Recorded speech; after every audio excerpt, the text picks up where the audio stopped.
नमस्कार, मैं हूं अनुपम। इस वक्त के बुलेटिन के साथ चुनाव की तारीखों की घोषणा के साथ बीजेपी में बैठकों का दौर शुरू हो गया है। आज दोपहर बीजेपी अध्यक्ष अमित शाह पार्टी के शीर्ष नेताओं के साथ बैठक करेंगे।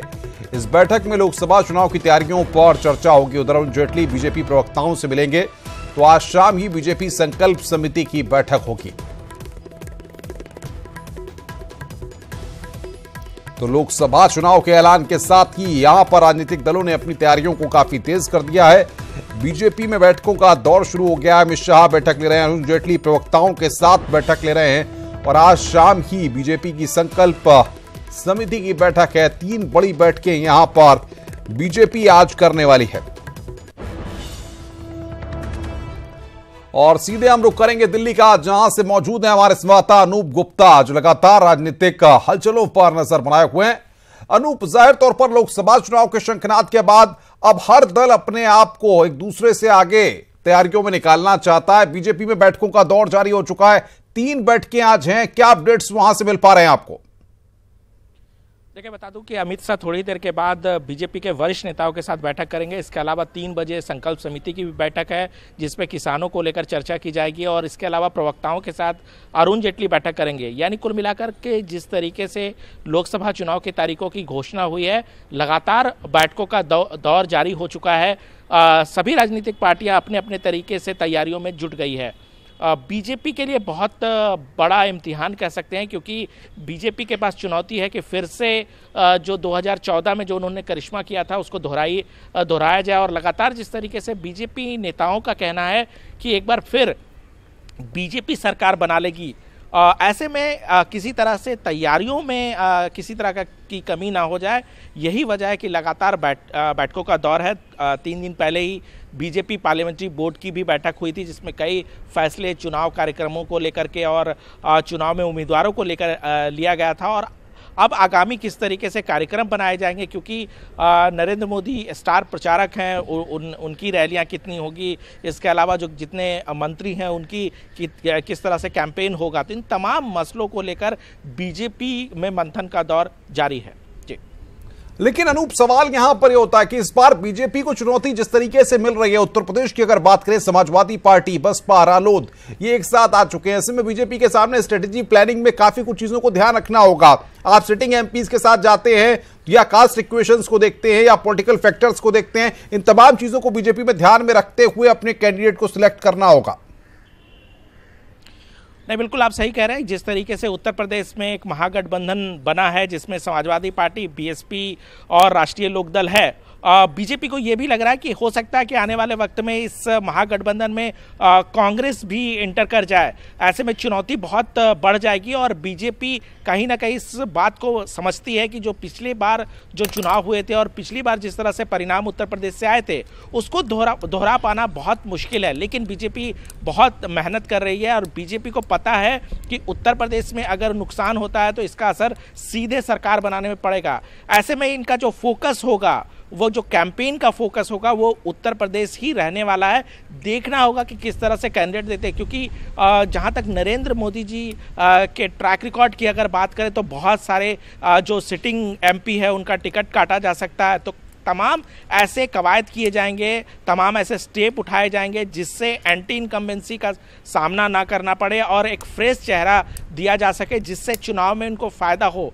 दूसरी तरफ बीजेपी इस बात को समझ रही है कि जो ऊपर स्तर पर तो गठबंधन हो चुका है समाजवादी पार्टी बीएसपी के बीच, लेकिन क्या जो कार्यकर्ता हैं समाजवादी पार्टी और बीएसपी के, वो क्या मिलकर वोट करेंगे उस महागठबंधन को? तो तमाम स्ट्रेटजी है, तमाम रणनीति है जो बीजेपी बनाने में लगी हुई है, जिससे कि उत्तर प्रदेश में खासतौर पे बीजेपी को ज़्यादा नुकसान ना झेलना पड़े। और अमित शाह को आपने सुना होगा, अमित शाह बार बार कह रहे हैं कि जो पिछली बार चुनाव में जो परिणाम आए थे उससे ज़्यादा सीटें बीजेपी जीत कर आएगी। हालांकि बीजेपी इस बात को मानती है कि बहुत बड़ी चुनौती है उत्तर प्रदेश में। क्या अंदर की खबर आ रही है रूप, ये बताइए आपकी इन बैठकों के जरिए क्या ये माना जाए कि बीजेपी के जो सिटिंग एमपीज हैं उनमें से कुछ के टिकट कट सकते हैं, जो नए चेहरे हैं उनको बीजेपी सामने ला सकती है कास्ट इक्वेशन को साधने के लिए, उस सीट के सिनेरियो को साधने के लिए?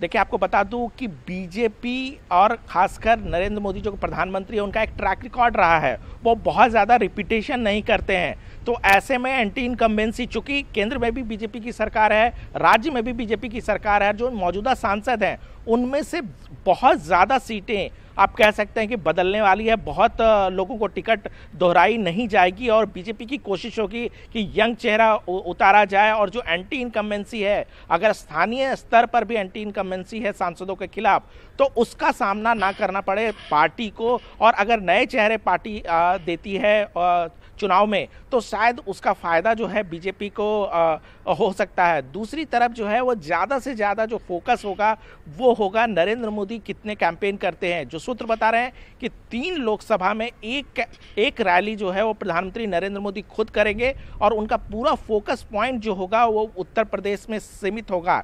यानी कुल मिलाकर कह सकते हैं कि उत्तर प्रदेश बीजेपी के लिए काफ़ी अहम राज्य है और बीजेपी फिर से वो इतिहास दोहराई जा सके, इसके लिए हर कदम उठाने के लिए जो है वो कवायद शुरू कर चुकी है। जी बिल्कुल अनूप, नजर बना के रखिए, आगे भी हम आपसे अपडेट लेते रहेंगे। अनूप गुप्ता हमारे संवाददाता दिल्ली से हमारे साथ सीधे जुड़े हुए थे। जो इस वक्त की बड़ी खबर पर बीजेपी आज 3 बैठकें करने वाली है। अब देखना यह होगा कि बीजेपी किस तरीके से तैयारियों को और आगे लेकर के जाती है और कब तक बीजेपी के जो कैंडिडेट हैं उनके नाम सामने आते हैं। चुनाव आयोग ने लोकसभा चुनाव के लिए तारीखों की घोषणा कर दी है। लोकसभा की 543 सीटों पर 7 चरणों में मतदान होंगे, जिनके नतीजे 23 मई को आएंगे।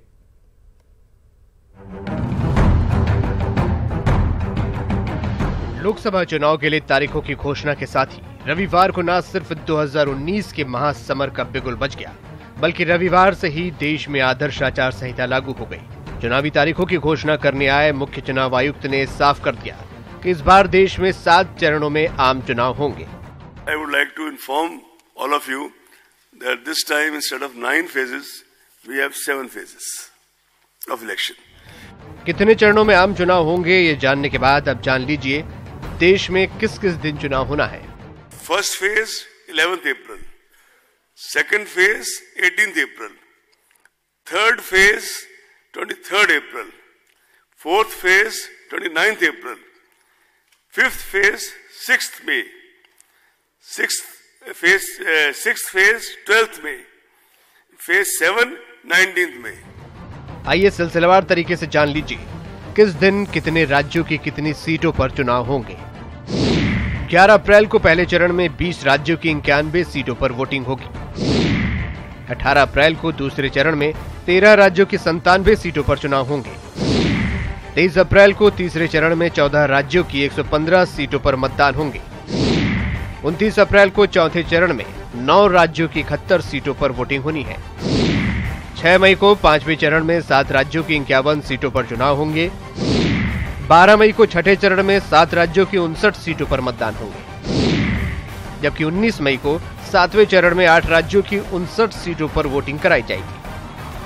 तारीखों की घोषणा के साथ मुख्य चुनाव आयुक्त ने होने वाले आम चुनाव के बारे में भी कई अहम जानकारियां दी। इसमें लोकसभा चुनाव में इस बार 90 करोड़ मतदाता वोट डालेंगे। देश भर में मतदान के लिए 10 लाख बूथ बनाए गए हैं। मतदान के लिए सभी बूथों पर वीवीपीएटी का इस्तेमाल होगा। ईवीएम ले जाने वाली सभी पोलिंग पार्टियों की गाड़ी में जीपीएस लगाया जाएगा। सभी मतदान केंद्रों पर सीसीटीवी कैमरे लगे होंगे। पूरी चुनावी प्रक्रिया की वीडियोग्राफी होगी। इसके साथ ही लोकसभा चुनाव के लिए हेल्पलाइन नंबर 1950 जारी किया गया है और चुनाव आयोग ने शिकायत के लिए ऐप भी लॉन्च किया है। Central police forces are going to be deployed in large numbers. The numbers can't be discussed to ensure free and fair elections. चुनाव आयोग की इस घोषणा के बाद पीएम मोदी ने ट्वीट के जरिए कहा, लोकतंत्र का त्योहार चुनाव आ गया। मैं अपने साथी हिंदुस्तानियों से अपील करता हूं कि 2019 के लोकसभा चुनाव को अपनी सक्रिय सहभागिता से सफल बनाएं। मैं उम्मीद करता हूं ये चुनाव ऐतिहासिक नतीजे देंगे। मैं पहली बार वोट डालने वालों से रिकॉर्ड संख्या में मतदान की अपील करता हूं। चुनाव आयोग ने लोकसभा चुनाव के साथ ही आंध्र प्रदेश, ओडिशा, अरुणाचल प्रदेश और सिक्किम में विधानसभा चुनाव का भी ऐलान किया है। इन राज्यों में लोकसभा के साथ ही विधानसभा के लिए भी मतदान होगा।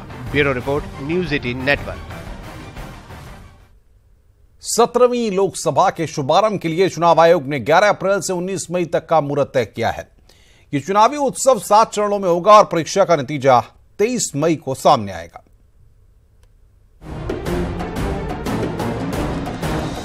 यूपी की कुल 80 सीटों पर इस बार 7 चरणों में वोटिंग होगी। 18 मार्च से 25 मार्च तक पहले चरण के लिए पर्चा दाखिल किया जाएगा और 11 अप्रैल को पहले चरण का मतदान होगा। दूसरे चरण में 19 से 26 मार्च तक नामांकन किया जाएगा और 18 अप्रैल को मतदान होगा। तीसरे चरण में 28 मार्च से 4 अप्रैल तक पर्चे दाखिल किए जाएंगे और 23 अप्रैल को मतदान होगा। चौथे चरण में 2 से 9 अप्रैल तक नॉमिनेशन होगा और 29 अप्रैल को वोटिंग होगी। पांचवें चरण में 10 से 18 अप्रैल तक पर्चे दाखिल किए जाएंगे और 6 मई को वोटिंग होगी। छठे चरण में 16 से 23 अप्रैल तक नॉमिनेशन होगा और 12 मई को मतदाता अपने मताधिकार का इस्तेमाल करेंगे। सातवें चरण में 22 से 29 अप्रैल में उम्मीदवार अपनी नामजदगी का पर्चा दाखिल करेंगे और 19 मई को वोटिंग होगी। Bureau report, news 18। लोकसभा चुनाव की तारीखों का ऐलान तो हो चुका है। इसी बीच उत्तर प्रदेश के डिप्टी सीएम केशव प्रसाद मौर्य से हमारे संवाददाता अजीत सिंह ने एक्सक्लूसिव बातचीत की है। इस बातचीत में क्या कुछ कहा केशव प्रसाद मौर्य ने, सुनिए जरा। लोकसभा चुनाव की तारीखों का ऐलान हो चुका है। उत्तर प्रदेश सबसे बड़ा सूबा है और कहा जाता है दिल्ली का रास्ता यूपी से जाता है और बीजेपी की यहां भी सरकार है, केंद्र में भी सरकार है। आखिर बीजेपी क्या रणनीति बनाएगी, क्या 2014 के इतिहास को दोहराएगी? हमारे साथ बातचीत के लिए मौजूद है उत्तर प्रदेश के deputy CM Keshav Maurya ji. Sir, क्या तैयारी है? देखिए, तैयारियां तो दुरुस्त हैं। संगठन बूथ से लेकर के लोकसभा तक इतना मजबूत तैयारी करके रखा हुआ है कि हम संगठन के बूते भी ये कह सकते हैं कि चुनाव जीतने की स्थिति में। लेकिन 2019 के इस लोकसभा चुनाव को पार्टी से ज़्यादा जनता ने लड़ना शुरू कर दिया है और सबके मन में एक ही बात है कि हमें मोदी जी को फिर से देश का प्रधानमंत्री बनाना है। हम कह सकते हैं कि आदरणीय योगी जी की अगुवाई में जितना काम श्री मुलायम सिंह यादव जी, मायावती जी और अखिलेश जी की सरकार में नहीं हुआ, उससे अधिक काम 2 वर्ष में योगी जी की अगुवाई में हमारी सरकार ने काम किया है। अखिलेश जी कहते हैं काम हमने किया, उद्घाटन नहीं कर रहे हैं और फिर उसी मेट्रो में सफर भी करते हैं। अखिलेश जी अगर काम किए होते तो 2017 में इतना बुरा परिणाम समाजवादी पार्टी को नहीं मिलता। तो इसका प्रमाण पत्र क्या होता है लोकतंत्र में? जनता के द्वारा दिया गया समर्थन। और जनता का समर्थन जब श्री अखिलेश यादव जी के खिलाफ आया है तो वो कहें कि हमने काम किया है, ये जनता भरोसा नहीं करती। 2014 में कहा जा रहा था कि यूपी के 2 लड़के साथ में, इस समय आपकी भाषा में बुआ बबुआ साथ में और प्रियंका राहुल भी आ गए। निश्चित तौर से आवे, बुआ भतीजे आकर के अपनी हसरत पूरी कर लें, क्योंकि जो मतलब परिणाम 2014 में भारतीय जनता पार्टी के पक्ष में आए थे उसमें श्री अखिलेश यादव जी सरकार में थे। पूरी एक तरह से प्रशासन व्यवस्था का राजनीतिकरण किया गया था। गुंडों और अपराधियों के बल पर बूथों पे कब्जा करने का काम किया गया था। अगर तब जनता ने मोदी जी के लिए लड़ करके 73 सांसद दिए थे तो अब तो न बूथ पे कोई गुंडागर्दी कर पाएगा, न कब्जा कर पाएगा। ईमानदारी से निष्पक्ष चुनाव होगा। तो मैं तो यही मानता हूं कि हम 73 से ज़्यादा सीटें जीतेंगे। शायद 1-2 सीटें विपक्ष को कहीं मिल जाए तो मैं नहीं कहता हूं, अन्यथा भाजपा का कमल चारों तरफ खिलेगा। मुख्यमंत्री योगी जी ने कहा कि हम अमेठी भी हराएंगे और आजमगढ़, यानी राहुल और मुलायम भी निशाने पर। मैं माननीय मुख्यमंत्री जी के बयान का समर्थन करते हुए मैं यह भी कहना चाहता हूं कि अमेठी और आजमगढ़ के साथ रायबरेली भी हराएंगे, फिरोजाबाद भी हराएंगे, कन्नौज भी हराएंगे, उनको बदायूं में भी हराएंगे। एक बात और, आपके सहयोगी दल जो थे अपना दल यस और ओम प्रकाश राजभर नाराज चले थे, लेकिन 2 दिन पहले आप लोगों ने कई सारे निगमों में उनको सदस्य बनाया, चेयरमैन है, तो अब उनको खुश करने की कोशिश की गई? नहीं, कोशिश नहीं की गई। हमारे सहयोगी दल हैं, उन्होंने आग्रह किया और पार्टी नेतृत्व ने उसे स्वीकार किया और सरकार ने उनको सम्मान दिया है। उनको मैं बधाई देता हूं और हम सब लोग मिल करके चुनाव लड़ेंगे और सपा बसपा का जो गठबंधन है इसको धूल जटाने का और कमल का फूल खिलाने का काम करेंगे। बहुत बहुत धन्यवाद। ये थे उत्तर प्रदेश के डिप्टी सीएम केशव मौर्य जी, जिन्होंने साफ तौर पर कहा कि चुनाव राष्ट्रवाद का मुद्दा है और अखिलेश यादव जो सवाल खड़े कर रहे हैं, जो काम करता है वही सवाल करता है। यानी कुल मिलाकर साफ है कि बीजेपी तैयार है। हालांकि टिकट कटने पर उन्होंने कुछ नहीं कहा संगठन तय करेगा, लेकिन बात वही कि 2014 का इतिहास दोहराने की प्रतिबद्धता है। वीडियो जर्नलिस्ट गोपी के साथ अजीत सिंह, न्यूज़ 18 लखनऊ।